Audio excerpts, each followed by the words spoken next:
रायरंगपुर रे भक्तिर महामिलन माउसीमा मंदिर को विजय कले चतुर्धामूर्ति। नमस्कार, मु सुमंत पात्र, आपण देखुचंती एसटीवी न्यूज ओडिशा 24।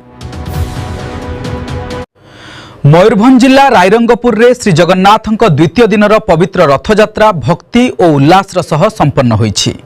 श्री जगन्नाथ मंदिर मुख्य सेवक देवव्रत रथ महापात्र तत्वावधान में चतुर्धामूर्ति माउसीमा मंदिर में पहुंचा पर धाड़ी पहंडी रे आड़प मंडप को विजय करथिले।